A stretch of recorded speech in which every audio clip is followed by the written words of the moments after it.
Hello and welcome to the Choralosophy Podcast, a weekly podcast whose mission is multifaceted. Each week when you tune in, you will find episodes that question best practices, challenge music education dogma, facilitate conversations about touchy topics, demonstrate pedagogies, and conversations where colleagues learn from each other.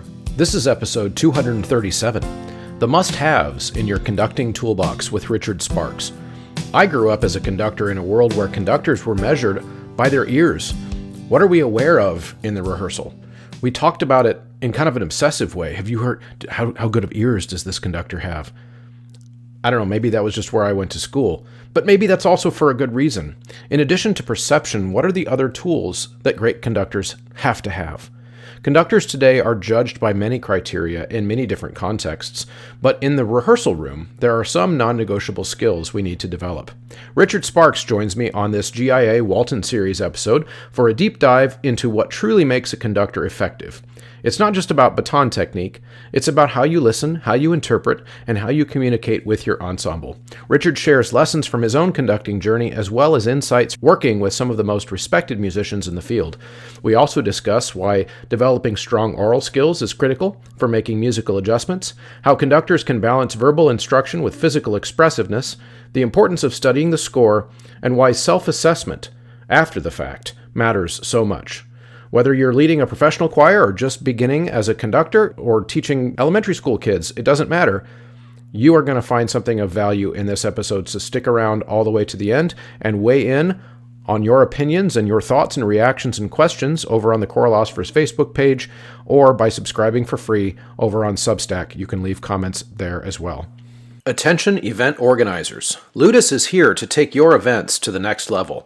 Imagine a ticketing platform that's not just about tickets. Ludus offers marketing, fundraising, and even volunteer management, all in one place. It's time to streamline your event management process and impress your attendees. Join the Ludus family today and unlock endless possibilities for your events. Go to ludus.com/Choralosophy and try it out now, free to you.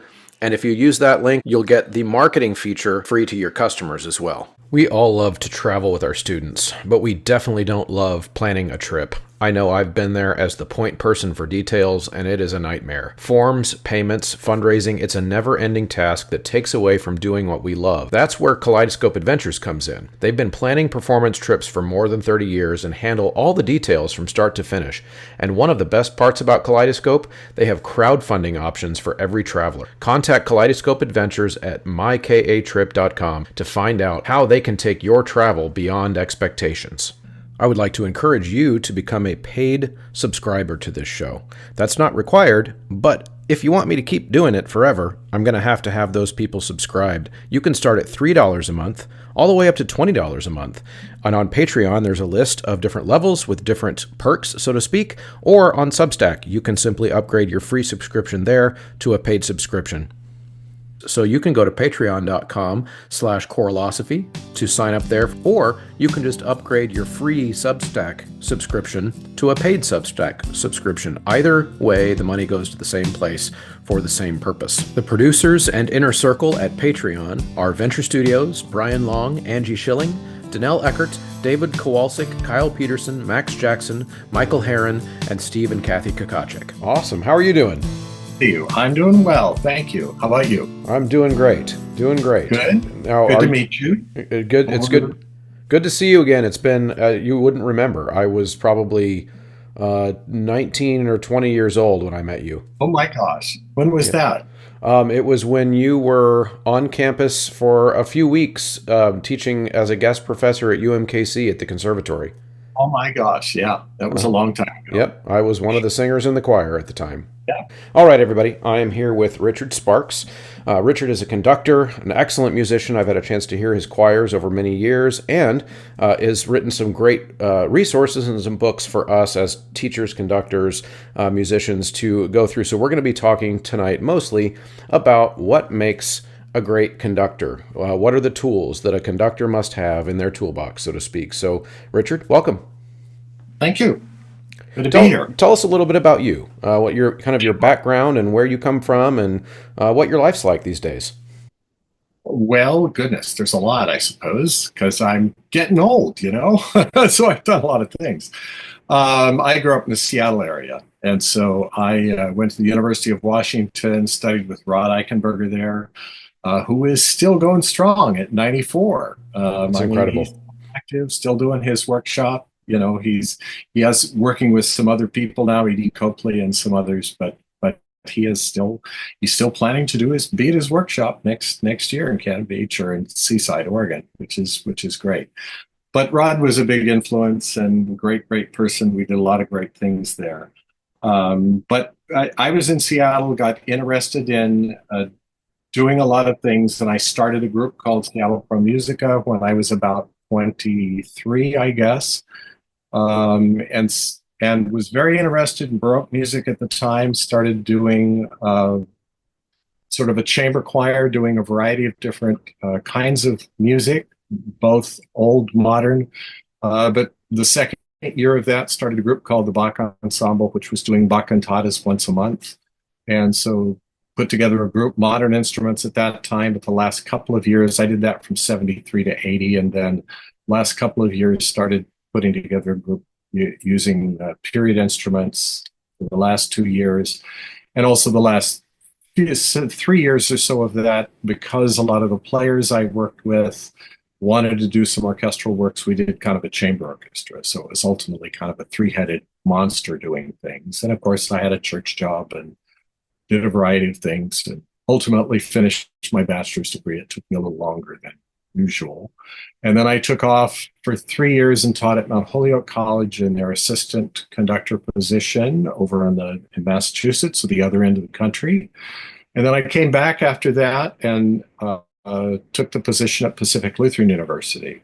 And not being a Lutheran, it was a little odd that they hired me, but I ended up there and had a great 18 years at PLU in Tacoma, Washington, south of Seattle. And really had a great time there. Obviously, a part of the Lutheran touring tradition, so we did lots of tours, both in the U.S. and outside. But we also did lots of major works, various times, and including the Britain War Requiem and some other big pieces, of course, and a lot of Bach works. And at the same time, during that period, I started a group called the Choral Union, which was a town gown community kind of group, which also did major works. And during that time, I also took over the Seattle Symphony Chorus, which was pretty active at that time. Gerard Schwartz was the conductor then, and he was doing a lot of recordings. So I think I prepped them for about 9 recordings with Delos, that variety of different pieces, did a number of things with them. And then at the end of that time period, during that time period too, I also started a group called Choral Arts Northwest, which was kind of influenced by some things I was doing with that I had done and gotten influenced by Eric Erickson. I had gotten to know Eric actually not that long after I came to PLU. We did a summer choral workshop at PLU. And through Bruce Brown, I don't know if you know Bruce or ever got to know Bruce, but Bruce was at Portland State University, and he had been an undergrad at the University of Washington. And so I had gotten to know Bruce there, and Bruce got to know Eric. And Eric was coming to the United States to do a variety of things. He's bringing his chamber choir from the conservatory over for an ISME conference in Eugene. And of course, he wanted to do some other things. And so Bruce sort of put us together, and we brought his chamber choir up to PLU to be a group in residence for our summer choral workshop. So I got to know Eric, and that led to a whole bunch of other things that were great for me and were fascinating to me. And of course, I knew Eric's recordings and all that kinds of things that he had done with the Swedish Radio Choir and his other groups. But that ultimately led to my bringing Eric over, or my being a part of Eric coming over at another time. And so I put together a group for Eric to do a concert in Seattle. And because of that, I had already had in mind having a professional or semi-professional chorus in Seattle to be a real chamber choir and do the kinds of things that Eric did. And so that became Choral Arts Northwest, with which I did all kinds of of pieces, but we sort of focused on kind of interesting contemporary repertoire of different kinds. A lot of Swedish works, but a lot of other things. And we ultimately did 3 different CDs, works of Peter Halleck, who is a well-known Northwest composer, Episcopal composer, but really an interesting guy, and who was started this Compline service at St. Mark Cathedral in Seattle and wrote very interesting music. And then we did a recording of Scandinavian Christmas music, and then we did a recording of Randall Thompson works, which, were kind of falling out of fashion. Did a really interesting group of his recordings. And I left PLU in 2001. Part of that was because also I had become in 1999 conductor of a professional chamber choir in Edmonton, Alberta, which was also through a connection with Eric. Eric had been involved with them, and their founding conductor had worked with Eric in Stockholm, and they sort of saw themselves as a Swedish sort of chamber choir. Mm-hmm. So different kind of things. Yeah. But great. My goodness. Yes. That is definitely a, quite a storied career. And I imagine that over those years, you had a really good opportunity to not only try many different things with many different choirs, trial and error, learning from past experiences, etc., but also probably seeing other conductors and what they were doing and what they're learning from. So I'm going to start us out with, and kind of the meat of this conversation, with a very abstract question, very vague question, and feel free to take it whatever direction you like. What does it take to make a great conductor? What if you had to distill it into a few elevator pitch style? You're going to describe a great conductor. What do they have to be able to do? Well, I think more than anything else, it's a combination of really good ears. I mean, if you don't have good ears and you can't really listen to what your ensemble is doing and be able to hear what's really going on and be able to make something out of that, be able to make corrections, be able to shape what they're doing, that's certainly one thing. But you also have to be able to dig deep into a score, understand what's going on, be able to deeply understand what the composer is trying to do in this music, and to make reasonable interpretive decisions. I think, in addition, you have to have an ability to interpret, and that, of course, is a wide open area because great conductors can vary widely in how they interpret music. You can take any standard, whether it's orchestral work or choral work, and you can hear 5 great conductors, and they may approach it in 5 very different ways. And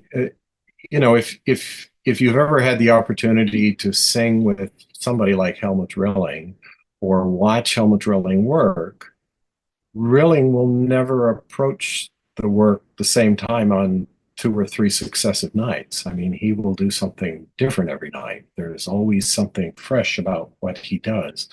And I think that is true of many great conductors, that they will have a freshness about it, because if it comes out exactly the same every night, that will not inspire the musicians very much. Mm-hmm. And so besides being able to get very deeply into the music and understand what is there, what the composer's trying to say, there is still something that we have to bring to it, that comes out of us, and that is going to be different than another person may bring to it, that our experience. And of course, I know for myself, at different periods in my life, I would bring different things to it, because I now have a different experience, and I have either more experience or simply different experience, and learn more. All of those things go. It helps greatly for a conductor if they have the ability to have a very expressive gesture. Mm-hmm. If the gesture is clear, it can communicate clearly. That's 2 different things in a way. Your Mm-hmm. gesture can be clear so that the choir can or orchestra can follow what you're doing, can know rhythmically what is happening, how it's happening, when it's happening, that upbeats are clear, tempi are clear, etc., retards, etc. That's one thing. And another thing is the expressivity of the gesture. Can the expressivity be really something that expresses what the music is expressing? Those are enormously helpful. But I have known conductors who are, for example, expressive but not clear, and yet they are very successful. Somehow, the music in them is strong enough that it communicates despite the gesture. Yeah. But it is always better to have that. Um, uh, in the same thing, some conductors are very verbally talented. And when they speak to their ensemble, they can paint pictures which paint emotional kinds of things to their ensemble. Robert Shaw was well known for his ability with words and his ability philosophically and in every other way to speak things to his ensembles, which really made them get an idea about what they were singing about and communicated to them in an enormous way. And I've known people who are not that way. It was one of the interesting things that when I took over at PLU and started to learn about Maurice Gonis, who was my predecessor there for 19 years, an enormously successful conductor. The stories that came back as I sort of learned about Maurice and how he worked, particularly at PLU, not so much later when he went to Arizona State, but at PLU, he rarely spoke in rehearsals. Wow. He had this sort of little thing. He'd be rehearsing and he'd do this kind of, which meant we're starting again. And he'd go again and he'd go, and it wasn't quite right. And he wouldn't say anything, but they knew it wasn't quite right. And I had a little bit of that experience because I invited him a couple of times up to our summer choral workshop. And it was really clear that he wanted something. Uh-huh. And you really wanted to give it to him. And so you tried incredibly hard to give him what he wanted. And his gesture, while not necessarily clear, was expressive. And so you figured out what he kind of wanted you to do and was very incredible. And he didn't speak very much in rehearsal.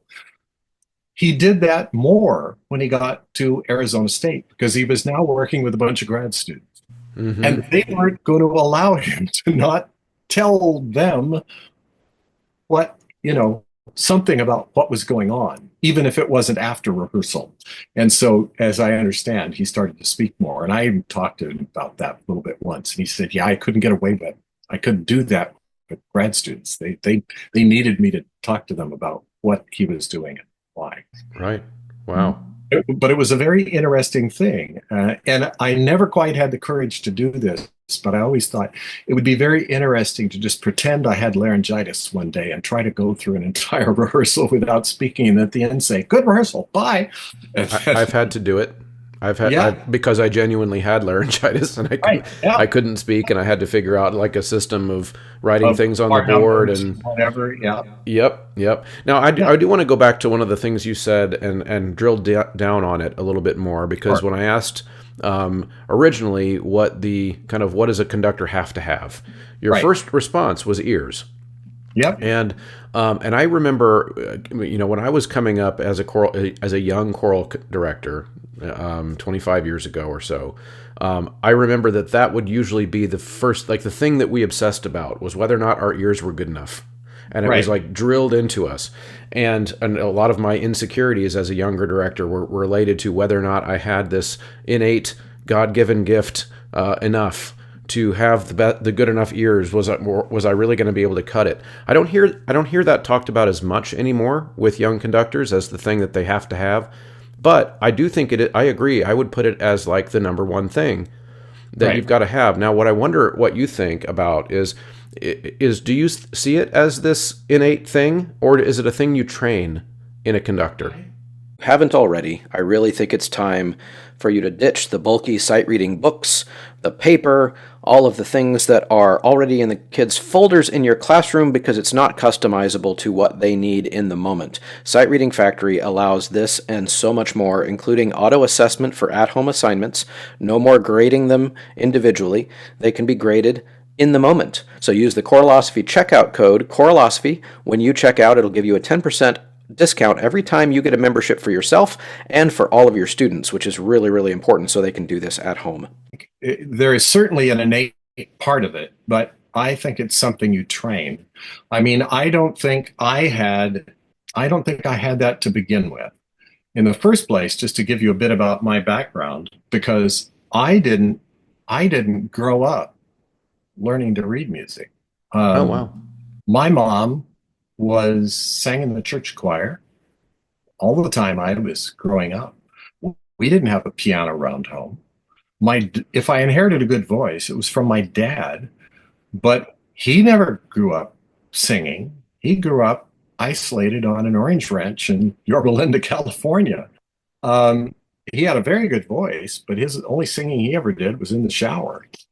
He appreciated music, but it was, he grew up with either cowboy songs in the early days, or he grew up loving big band music because he grew up, he and my mom would go and take the train into the tram or whatever into LA and, go to big, dance things, with big bands.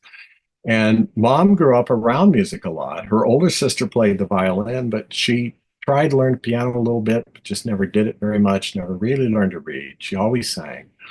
I was in seventh grade. Actually, my dad worked for Safeco, got transferred to Florissant, Missouri, and we had a compulsory seventh grade general music class taught by the choir director.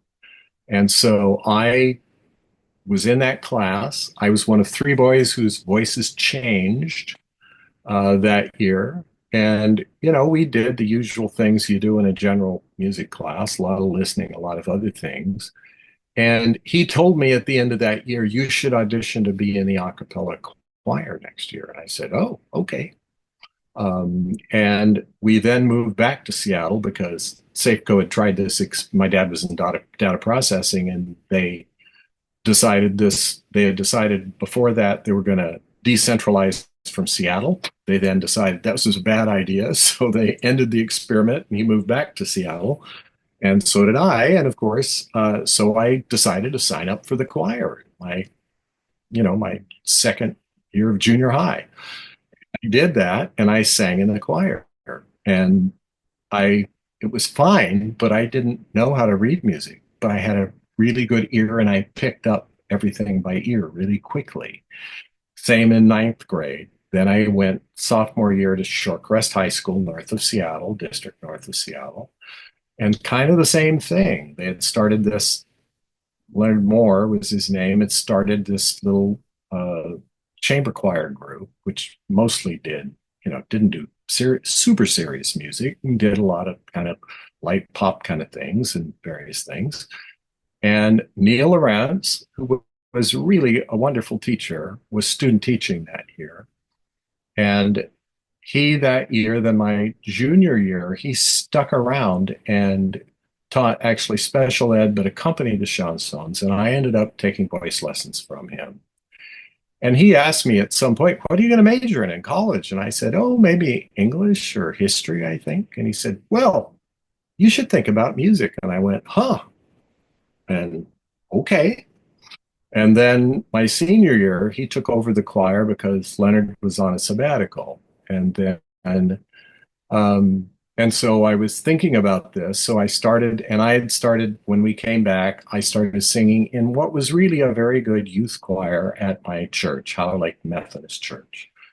And the lady who directed that was, there must have been 50, 60 kids in this youth choir, and we sang at the early service. But I wasn't reading music. I just picked it up by ear all the time very quickly. Uh-huh. Uh-huh.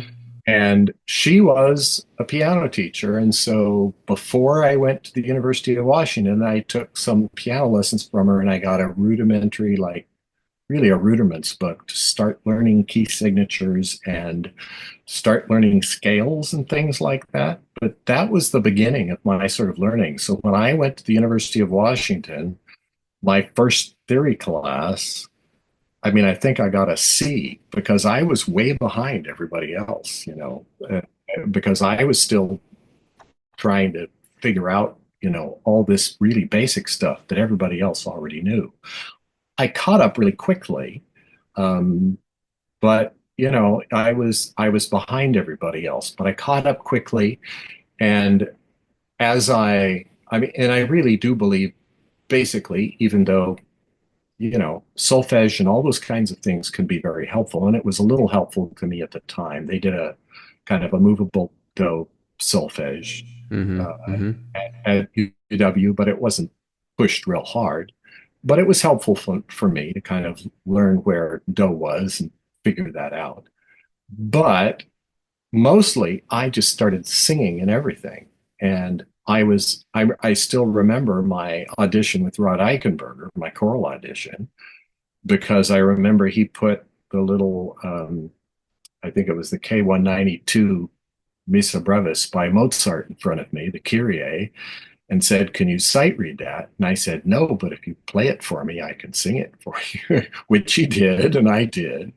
But basically, he put me next to a guy, and he said, who was a year older than I was and was an organist. And he said, "Okay, you've got a really good voice. He doesn't have a really wonderful voice. He sight reads, you don't. Okay, so I'm putting you together in the choir, in the bass section." And basically, I did that, but also any grad student who was doing a recital, I sang in their recital. And within a couple of years, I learned to be quite a good sight reader. And I took every opportunity I could to sing in anybody's anything, and, just did whatever I could. So I learned to sight read pretty quickly because I had a good ear. But did I have a good analytical ear for listening to things? Not yet. I had to train that, Right. And because I was also not a pianist, and I'm still not, I would say, a good pianist. As I tell people, the keyboard for me is a tool. It's not a musical instrument. I'm not going to make any sounds on the keyboard that anybody's going to want to listen to. But it's a tool for me.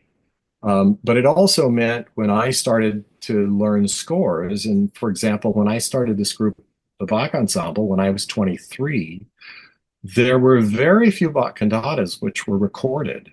So a lot of Bach cantatas that I was choosing to conduct, there were no recordings of. So I had to learn those scores on my own, which meant that I did a lot of picking through the parts one at a time and singing them one at a time and trying to figure out the harmony, and then trying to put it all together in my head so that when I got together to rehearse with and the way we did it with the Bach Ensemble was that people got the music in advance. The chorus never came in fully prepared, but they did some preparation.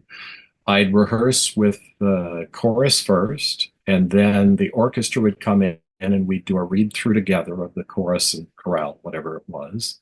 And then I'd rehearse with the orchestra on Saturday, and then on Sunday we'd do the stuff together. Solos that were individual with a few instruments, we'd rehearse during the week before. We'd arrange times to do that with them.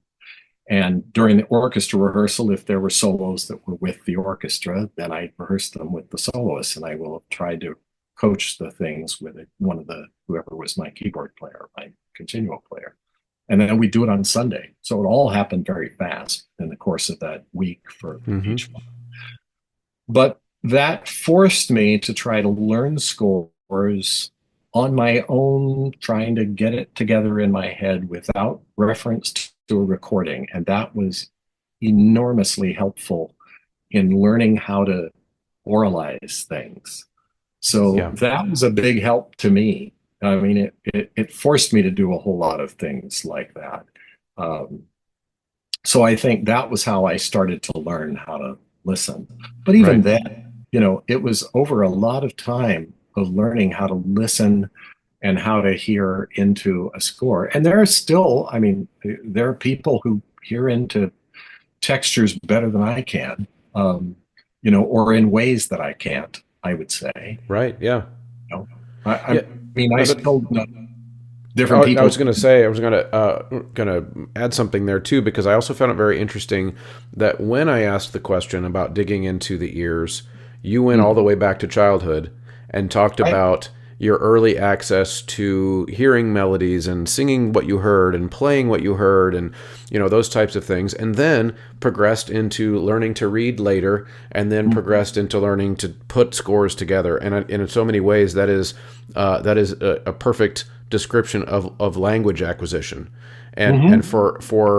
for conductors, what we're really doing is we have to be the one who knows the language the best, Right. like in the Right. room, right? And so the score is there in front of us. We're hearing it in our head, so that at any point something varies from what that is, and we can jump in and assess.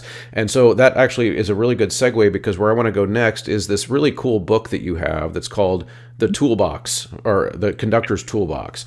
And Yep. there's some highlights in there that I want to hit, because of course we want people to get the book too, but so we don't want to give away the whole book. But one of those in there, and I think is kind of related to this, is you call it assessing yourself and assessing your choir, which I think many of us, most of the people who listen to this show, are teachers. So the idea that we are assessing our choir, that makes sense. But what does it mean to assess yourself as the conductor? I don't know if you've heard about it. If you haven't heard about it, you've got to go try 3-Minute Theory. You can go to 3minutetheory.com and you can check it out now when you decide to get this comprehensive system of pre-made materials for your music theory related concepts. You just go into that account and pull out tons of ready-made material. I don't think you'll be even able to teach all of it in 1 year. It's so much stuff that you can tailor make and custom make to your needs. So go check it out, and of course use the Choralosophy discount code when you sign up to get a 15% discount on your membership. Well, I think uh, in the first place, just putting it back on myself, because when I started some of these groups like Seattle Pro Musica, even when I did a church choir, but particularly when I started Seattle Pro Musica, I was working with some pretty good musicians. When I did that, there were some pretty good people that were singing with me.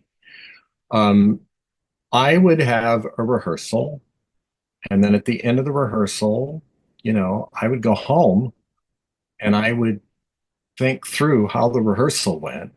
And some of the rehearsals were pretty crappy. I mean, compared to what I wanted to accomplish, I didn't accomplish what I wanted.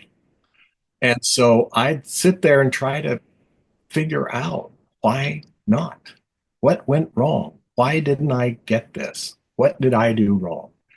And so I started pretty early with this idea. And I wasn't, you have to also understand, I made a really conscious decision. I was a music ed major. Um, I went all the way into student teaching. I was doing a church job, and a pretty good church job. It was a church right across from UW, so campus, University of Washington campus. So it was a pretty decent job. It wasn't a great job, but it was a pretty decent job. And I was also, then I started the Seattle Pro Musica group, which, as I said, within 2 years, it was actually two parts. It was this Bach ensemble doing Bach cantatas, and it was also this chamber choir doing a variety of things, anywhere from Poulenc motets to, other kinds of stuff. And so I was really enjoying this work that I was doing. And I did this. They happened to be experimenting with a 2-quarter student teaching program, and I was at a Seattle school. It was going well, but I saw the intensity of what I was doing. I knew how much time it was going to take if I took a high school teaching job. And I suddenly realized, if I take a high school teaching job, I'm not going to be able to spend the kind of time doing this stuff. So I ended up dropping out of the music ed program at the end of that first quarter. And I didn't do the second quarter, even though my teacher had told me, they've asked me to become superintendent of public schools for Seattle Public Schools after this year. And you could walk into my job, which would have been a great thing. Would have been a great job. I would have been making good money and I would have just had a job. But I suddenly realized this isn't maybe what I want to do with my life. Is go into this at this point in my life. I want to be doing these other things. And you have to realize that between 1973 and 1980, I mean, I conducted something like 35 Bach cantatas. I did all the major works of Bach. I did the Mozart Requiem, and I did the Mozart C minor Mass. I did the Beethoven Mass in C. I mean, I did Mozart Mass in C minor, Mozart Requiem. I did a lot of stuff in that time that I could not have done had I gone ahead and taken a full-time job as a high school teacher. Right. I know I wouldn't have been able to do that. And that, I just realized that was what I wanted to do. But what that also meant was that as I was starting to do this, I was realizing I need to evaluate what I do and why things worked and why they didn't. So it was basically became a thing for me of after each of those rehearsals to try to figure out why this didn't work, why I failed at making. I had certain goals in the rehearsal. I always thought through what am I going to accomplish, and I always had a written rehearsal plan that I'm going to do this, and this is what I'm going to accomplish, and why didn't I accomplish it? And of course, over time, over the next several years, strangely, I accomplished more and my rehearsals got better, because I was figuring out what didn't work and why and how I could do it better. So that's the genesis of this idea of doing that. Now, you can't do that if you're a public school teacher. You can't take the time to evaluate every single rehearsal you do in depth. You simply can't do that. But what you can do is, as you make whatever rehearsal plans you are doing, or to choose one class, maybe it's your premier choir, maybe you choose another of your choirs that you're working with, or a particular technique you're working on as a rehearsal technique or something that you're working on, and you evaluate, how did I do with that? Did I do well? Did I not? And now you can look at how did I do? What could I have done better? What can I now reset for tomorrow when I do that again? That the next time I do it, maybe it's 2 days from now, that I can do better. And so I think it's a mindset that I am going to make sure that when I'm in rehearsal and I have made a rehearsal plan, or I'm trying to accomplish something with a particular technique, particular skill, whatever it happens to be, that I'm going to evaluate how I did. Yeah. Now, one of the things I do say in the book is it's a very good thing to videotape your rehearsals, or I say for sure, because I'm old technology, but we have the ability with phones now to be able to so easily, get video of your rehearsal. And even if you choose, because you can't watch all of it, all of your rehearsals all of the time, but you can do some of that. It's one of the very interesting things about Eric Erickson and Eric became to rely on this so almost too much. I mean, but he had the ability early on because he worked with the radio. They didn't video, but they recorded. He recorded most of his rehearsals.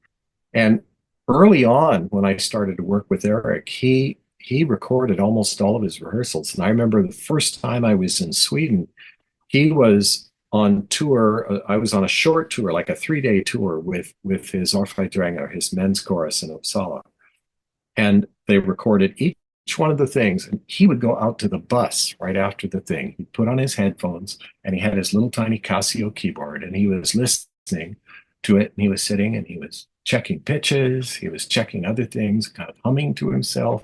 He knew exactly what was going on. And it was the same thing when he came to guest conduct this group I put together with him. He had a little DAT recorder. He had it set up with a little microphone, and he would record. And I know he went back to his hotel room, and he would listen through to that. When he came the next day for rehearsals, he had already listened through to everything, and he knew exactly what he wanted to do.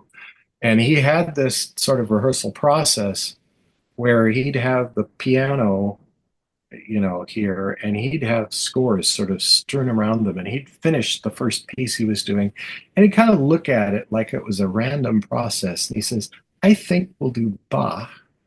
And then he'd turn page 9. And I knew he already knew exactly what he was going to work on because he'd listened to it last night. He knew, and but it was as if he was just trying to randomly choosing at the moment. But I knew he had listened to all of this. Yeah. And it was just a process with him that he did that. And I thought I should probably do that. And I don't think I ever did that to that extent. Yeah. But Eric was so focused on that kind of thing. Yeah. But you're sorry. I apologize. I didn't mean to interrupt you. I just wanted to add that, you're exactly right. I, of course, teach high school. That is my everyday all day long job. Been doing it for 22 years. And you are right. I can't evaluate every single rehearsal in depth afterwards because I'm running 4 or 5 or 6 different rehearsals with different groups every single day.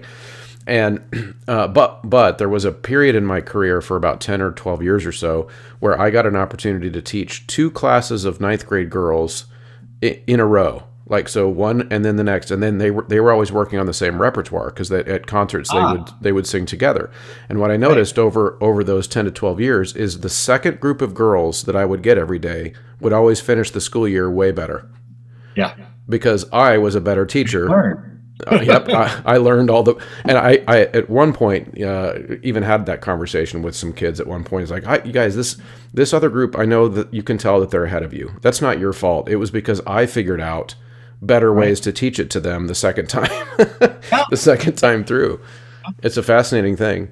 It is, and I think if teachers, particularly if they're the middle school, high school level, would find ways to do that even a little bit with one of their choirs and then spend a little bit of time listening back, even if they focus, and it doesn't have to be for the whole rehearsal. If you know there is something you need to focus on, one technique, one something, and you're going to do it on this particular piece that day, and you record it, and then you watch back, and then you take from it what you will, and you say, okay, I need to do this a little bit differently the next time I try this, even if it's 2 days later, and then you go back and you do it again. You will be surprised over the course of a month, 2 months, how much that will improve. And then you choose another thing. Yep. And over time, the ability that you have will go up amazingly, and that you do those things. It is a way in which you can improve. You can improve your abilities enormously. Now, it's great, of course, if you can get feedback from other people, or if you can choose a partner somewhere else in another school that you're real close to, and you can agree to look at each other's stuff and do that. But honestly, you can do a lot of that yourself because you can choose those things that you need to improve or you want to improve and do that. But that's one of the things I suggest in the book, obviously, as the way you can do that. And that's the way you can do it, particularly if you are a public school teacher and you have 4 or 5, however many choirs a day that you have to deal with. Mm-hmm. Because you can't do all of them. You're exactly right. You're exactly right. Okay, I want to do another topic from the book. There's one you list on here, or on my list here, which is selecting repertoire that improves your choir's skills. Talk Sure. about that a little bit. And of course, at the professional level, all the way with student choirs, this would apply, I imagine. Sure. Yeah, absolutely. I mean, again, this is one of the things that again, to go to Eric Erickson, one of the things he said was that he had always discovered that the things that improved his choirs most over the years was the repertoire they had to do. And he could think of the various pieces that for the radio choir and his chamber choir and the radio choir were like rungs on the ladder, Yeah. and at various points, these were the pieces that improved his choir's abilities and his abilities. And it's the same sort of thing. I can look at my choirs and I can think of, for example, the PLU choirs, just to take an example, because it was that educational situation where I chose pieces that I knew would challenge them and in different ways. Whether it was choosing a Bach motet because of the various challenges that Bach provide for any singer, technically, in terms of language, in terms of melismas, in terms of other things, certain contemporary music, which pushes ears, it pushes other kinds of things in rhythms, etc., in different kinds of ways that I've obviously done at various points with the PLU choir. I did very challenging contemporary Swedish music when I got interested in that. And I know, at least in terms of one particular piece, because Richard Nance, who was my colleague there, he was saying, there are some of the choir members who are coming to me and saying, I think Dr. Sparks is crazy that he thinks we can do this. But I also know that were able to do it, and they did achieve this piece and they did it quite well. But it is by choosing music which pushes your choir's abilities further. And of course, you have to be careful. You can choose a piece which is just going to break them. I mean, Yep. you can choose a piece which is just simply too difficult, and you have to think of all of the, and you can different pieces can approach different kinds of elements. Some are going to improve their abilities vocally. They may allow them to stretch in terms of maturity of sound. They may be able to stretch in terms of abilities with range or abilities with certain kinds of melismas or other kinds of vocalism that you would look at. Others may improve their ability to deal with pitch and intonation. All of those things are possible. And so I guess in terms of choosing repertoire, I'm thinking about all of those things. And I have to say that my programming uh, my programming philosophy has always been to try to choose repertoire which will challenge my choir, which will help them grow. Certainly in an educational context, if I'm looking at PLU as an undergraduate example, and this was somewhat true of the University of North Texas, where I taught for 10 years. I had two very different choirs at UNT, for example. I had the University Singers, which was the second choir, which was very definitely an undergraduate choir. And that choir was different than the PLU choir in that because it's Texas, it was, and because UNT is, basically the largest school along with Mm-hmm. Indiana in the United States. I mean, for example, UNT has 100 or more music education majors at any one time. I That's mean, it's crazy. sort of astounding. Yes, it is. Mm-hmm. And so, for example, I would have a combination of music ed majors and vocal performance majors in that choir, and some composition majors, a few, percussion majors or other folks who were taking that as part of their ensemble. Not very many non-majors. Whereas PLU, I probably had a third to a half non-majors who were very talented. Some of them were occasionally, my best singer would be a business major or an art major or something. One of my best baritones, for example. But that wasn't the case at UNT. There were almost all music majors. And in Texas, because of UIL and the competitions they do every spring where they all have to read, they teach solfege. And so my singers would come into that choir having almost all of them having studied solfege. And that's the kind of base level that I had, even though it's an undergraduate choir. So they're quite capable. So that choir was an interesting one to work with in that sense. And I didn't always have, wasn't always able to do the same level of rep that I could have done at PLU because that was different in another way. It was different in another way, but I could do lots of different repertoire and do it very, very well. So that was a different programming challenge. But I was also very aware that I wanted to program for both the vocal performance majors and I wanted to program for the music ed majors. So I'm trying to do things that are going to challenge both of them. Right. At PLU, and in both with that choir and at PLU, I was trying to also think longer term. At PLU, I was always thinking, I want to give them a variety of repertoire that I'm thinking long term. In other words, I want to cover rep that over the course of, let's say, if they're 2 to 3 years with me, I want them to have this kind of a variety of repertoire. So they may not sing Bach with me every year, but I want them to get some Bach at some point. And I want to get some really crunchy contemporary music at some point. I want them to get, variety of things.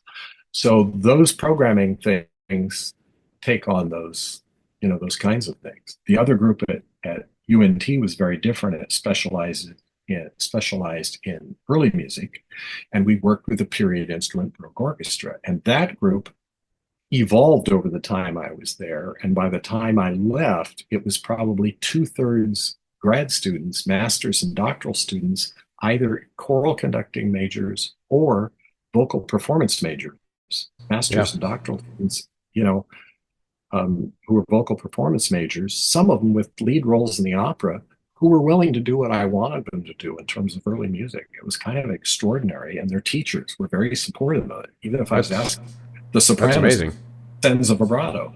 Yeah. And so for them, I was really trying to get them to train them so that, okay, if you go out there, first place, you should know these styles well enough that if you get hired, you can do a pretty good job, at least at a base level, of performing this style.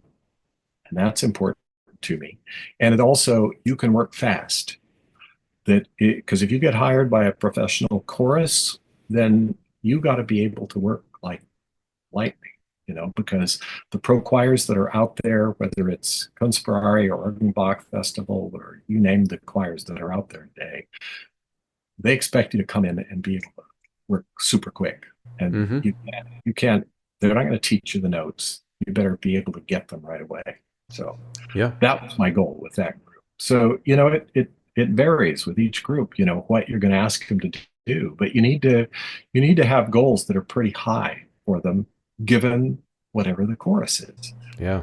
If it's the women's chorus at PLU, which is more of a training choir, and it's not the most talented kids at the school, the goals are going to be different. But you still want to, with whoever they are, you want to challenge. You want stuff that's going to challenge them, and hopefully also make them excited about what they're singing. So, well, and ultimately, that's the goal for all the age levels that we work with.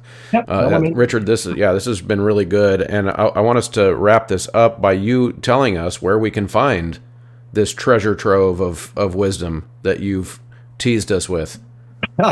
Well, GIA publishes it, so you can find GIA music, and it's the Conductors toolbox. And you can find that there, and I will put a link in the show notes. Yep, you can do Yep. that. Hmm. And you probably can give links to my blog and, some of the other stuff that I had there too. Yeah. My old blog which I just sent today to you on Blogger, is still available. And I just sent that today, Blogspot. Yeah, And yes, I will track that down and I'll include all those links in there. I and think that's a that's great idea. that's kind of an interesting one because it goes back to 2007 and has the blog posts I made when I was in Sweden, for example. So it has those posts when I was in Sweden in 2007 and 2008. You can go back that far if you're really that crazy. And That's so, great. That's yeah. very cool. Well, thank you so much, Richard, for spending Oh, some you're very time with welcome. us. Yeah, fun to All right. do. So I'm glad to be on the podcast, Great. and great to see you again after a lot of years. A lot of years for sure. Thank you so much for sticking around to the end of a conversation. If you are still hearing my voice, that means you're one of the MVPs, one of the diehards, one of the real ones, as the kids say. So if you are willing on the way out to check out a few different ways that you can help me continue to make this show high quality. One, use the promo code. That's the biggest one at Sight Reading Factory, at mymusicfolders.com, at mychoirropes.com, at graphitepublishing.com, and endeavormusicpublishing.com. All of those take the Choralosophy checkout code. And of course, now the newest one is 3-Minute Theory. You can get a 15% discount when you enter Choralosophy at checkout there. And of course, going to Apple Podcasts and leaving a positive review is very helpful there, and sharing the episodes to your colleagues in real life and on social media. All of those things are incredibly helpful and allow me to continue to create this resource for you. Thank you so much for tuning in. We'll see you next time.